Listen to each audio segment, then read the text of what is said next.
Realizado el cambio mental del histograma de densidades a la curva normal, pues ya podemos ver que preguntas del tipo ¿en qué proporción se pueden presentar valores por encima de 29,33? Ya no lo respondemos sumando áreas de histos, sino integrando. Ahora lo vamos a hacer integrando la función. Para eso vamos a dar un paso previo, que es conocer qué cosa es la curva normal tipificada. Esta sería la integral que habría que hacer de la función f de x de densidad en una curva normal, que ya hemos visto con anterioridad. Recuérdese la fórmula con los tres números irracionales. Para conocer el área que quedaría a la derecha de 29,33, integraríamos entre 29,33 y más infinito la función en cuestión.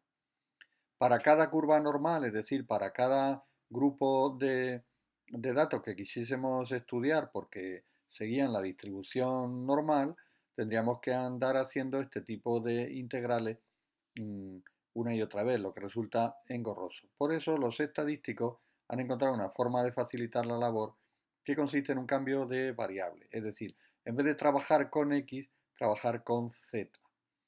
¿Qué cosa es z? Z, luego lo veremos gráficamente, es cualquier valor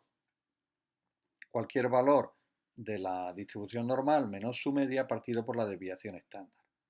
Es decir, es un cambio de variable que al mismo tiempo es un cambio de variable que al mismo tiempo es un cambio de escala. Es decir, los segmentos x menos mu en una distribución se convierten en x menos mu partido por sigma, siendo sigma el factor de escala. Aquí tenemos expresado el cambio de variable y por tanto el cambio de función. La función fx, cuando convertimos x menos mu partido por sigma, que lo tenemos en el corazón de la función de densidad, la convertimos en z, obtenemos esta otra función de la que ha desaparecido sigma por una razón elemental, y es que la desviación estándar en la nueva distribución vale 1. Bien, aquí tenemos una distribución f de x de una variable que corresponda a una característica de un material o de un proceso con sus valores reales. Imaginamos que esto es resistencia, pues aquí estaríamos hablando de resistencias. ¿Qué es lo que hacemos aquí para determinar la probabilidad de que haya un valor por debajo de una x determinada? Pues integrar este área. Pero para no tener que integrar todas las veces en todos los casos que se nos presenten, porque incluso dentro de una misma característica podemos encontrar muchas curvas, pues reducimos la escala de nuestra distribución normal, como hemos visto antes, dividiendo por sigma. Y obtenemos una curva semejante que sigue también la distribución normal, pero en la que en abscisas ya no tenemos los valores de resistencia, sino los valores transformados de z después de utilizar la fórmula x menos mu partido por sigma. Hemos cambiado la escala de la curva. Esto tiene una virtud, este cambio de escala, y es que dado una determinada x que deja a la izquierda una determinada área, si nosotros calculamos la z tal y como hemos establecido, el área que queda en la nueva distribución que llamamos tipificada a la izquierda de la z es idéntica a la que quedaba a la izquierda de la x. ¿Qué ventaja tiene esto? Pues que nosotros ya trabajamos, eh, digamos, hace unos años trabajábamos con tablas en las que teníamos para cada z el valor del área que quedaba a la izquierda.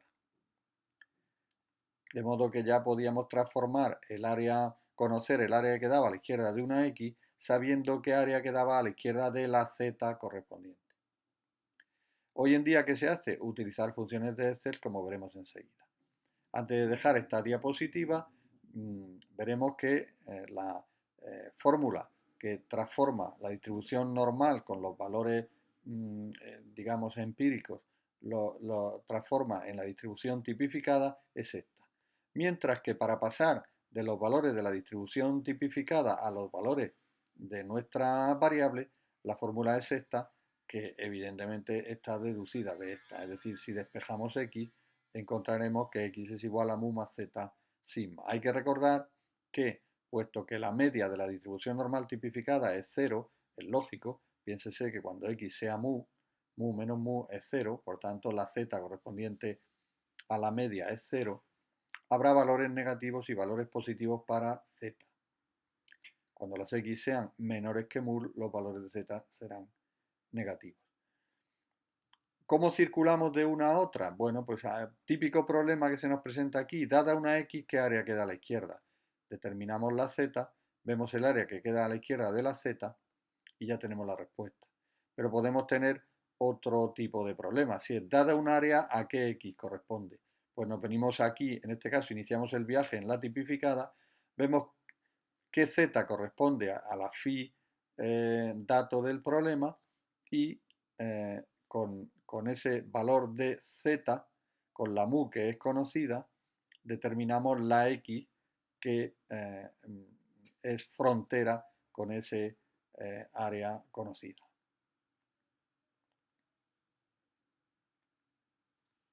Bien, aquí tenemos las funciones de Excel a las que antes nos referíamos.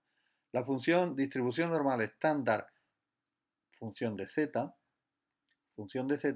nos proporciona el área a la izquierda en la distribución normal tipificada.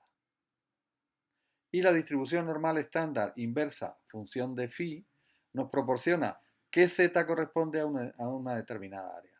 Bueno, pues con estas dos funciones tenemos prácticamente todo lo que necesitamos. Cuando necesitemos conocer qué z corresponde a una phi, usaremos distribución normal estándar inversa. Cuando necesitemos saber qué phi corresponde a una z, usaremos distribución normal estándar z. Todo esto lo veremos con naturalidad en el tutorial con la hoja de cálculo. Bien, hemos llegado por fin a la simulación de Monte Carlo. Se recordará que al principio mencionábamos que las palabras simulación, verosimilitud, etc. Un procedimiento descubierto por el matemático von Neumann cuando colaboraba en el proyecto Manhattan de fabricación de la primera bomba atómica. El tratamiento cercano con productos radiactivos producía cánceres extraordinariamente agresivos. Más de uno de los científicos murió por esta razón. Y la simulación de procesos era una buena idea para, bueno, pues no aproximarse al radio y estar tratando con números que de momento no producen enfermedades. Bien, esta genial aproximación a la simulación de datos para nosotros hoy es muy asequible gracias a las hojas de cálculo, como vamos a probar enseguida. Aquí hay una pequeña historia del método de Monte Carlo que se puede leer tranquilamente por parte del alumno. La fórmula para cualquier valor de una distribución normal x igual a mu más z sigma pone de manifiesto, que hemos comprobado hace un momentito de dónde resultaba, pone de manifiesto una cuestión, y es que cualquier valor en una variable real es resultado de sumar o restar en función del valor que tenga z a la media un valor determinado, que denominamos z sigma y cuyo origen ya conocemos.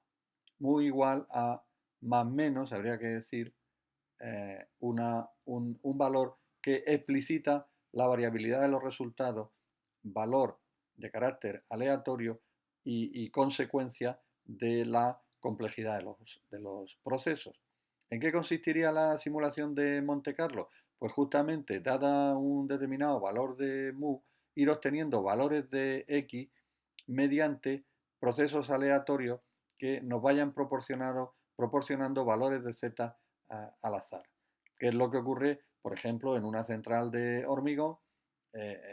No sabemos cada amasada qué resistencia va a tener. Sabemos que estará dentro de un determinado rango, pero la siguiente que viene no sabemos su resistencia. De ahí el control de calidad, de ahí la necesidad de procesos de control.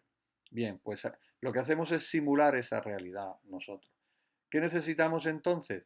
Pues un simulador de zetas, un simulador de valores aleatorios de z que nos indique, nos proporcione valores de x al azar, como ocurriría en un proceso real. Por eso llamamos a esto simulación. ¿Cómo podemos hacer nosotros una simulación con Excel? En este caso, a partir de datos procedentes de una distribución normal, pues utilizamos esta fórmula. Aquí tenemos la función distribución normal estándar inversa, que ya sabemos que es el valor que nos proporciona z a partir de un área. Si aquí pusiéramos un área concreta, tendríamos una z concreta. Y nosotros queremos z cualesquiera.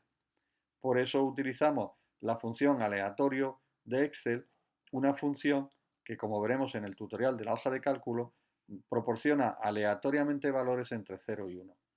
Como resulta que el área de una distribución normal, a medida que vamos moviéndonos de izquierda a derecha, va pasando de 0 precisamente a 1, porque el área bajo la curva es 1, y recordemos el histograma de densidades de frecuencia que ya estudiamos, pues si tenemos una función en Excel que nos va proporcionando aleatoriamente valores entre 0 y 1, cada uno de esos valores tratados por la función distribución normal estándar inversa nos proporcionará una z, puesto que sabemos que esta función para una determinada área nos proporciona una z. Si esa z se multiplica por la desviación estándar y se le suma la media, obtendremos una x cualquiera, que era nuestro propósito. Una interesante aplicación del método de Monte Carlo o de simulación es el de los criterios de aceptación y rechazo. Naturalmente es muy caro poder comprobar cómo se comporta un criterio de aceptación y rechazo fabricando hormigón, porque necesitaríamos cientos, si no miles, de camiones como este, de los que extraer una muestra para luego conservarla y ensayarla en laboratorio y obtener los miles de resultados que nos permitirían comprobar cómo funciona un criterio de aceptación. Como esto es evidentemente caro y absolutamente fuera de nuestro alcance, el uso de la simulación de Monte Carlo es sumamente pertinente. Estos son fórmulas de criterios de aceptación que las normativas han ido ofreciéndonos. En este caso hablaremos de hormigón por, digamos, facilidad, pero estos criterios son aplicables a cualquier característica del proceso de edificación, siempre que esta característica se haya comprobado que sigue la distribución normal. Bueno, pues, por ejemplo, este criterio es de la última instrucción, de la instrucción vigente, mientras que este otro, por ejemplo, pues es de la instrucción del año 73, etcétera. Es decir, pero veremos además que cumpliendo los objetivos formativos de esta unidad, que este tutorial pretende, con el complemento de la hoja de Excel, el alumno podrá incluso diseñar criterios de aceptación. Por otra parte, este tutorial tiene la enorme ventaja de servir de banco de prueba de toda la secuencia que va desde la selección de contenidos para memorizar, de conceptos para comprender y de procesos de aplicación para consolidar los conocimientos. Aquí podemos ver cómo un criterio de aceptación vigente consiste en determinar un determinado valor que se compara con un valor especificado del que ahora hablaremos. La estructura de ese cálculo, como se ve, responde a la estructura de la fórmula que usamos para la simulación. Es decir, que lo que se hace aquí es estimar un determinado valor, un valor que responde a esta estructura, que debe ser mayor o igual que FCK. Ese determinado valor viene caracterizado por la constante, es decir, por el equivalente a la z. El equivalente a la z. En general, definimos como resistencia de referencia o resistencia de proyecto a aquella que debe ser superada por el 95% de los valores en la obra durante el proceso de edificación. Pues bien, ¿cómo estaremos seguros de que estamos cumpliendo esa condición? Pues cuando el 95% de los valores realmente producidos supere al valor FCK. ¿Cómo podemos nosotros representar los valores producidos? Pues evidentemente por una distribución normal. Una distribución normal tiene bajo su campana numerosos datos. Entonces, para caracterizar una distribución normal, podemos hablar, como hemos hecho hasta ahora, de la media y su desviación estándar.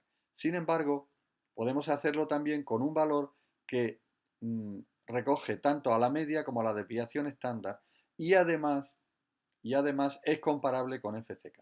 Ese valor lo denominamos resistencia real. Y como se ve aquí, es resultado de restar a la resistencia media 1645 multiplicado por sigma.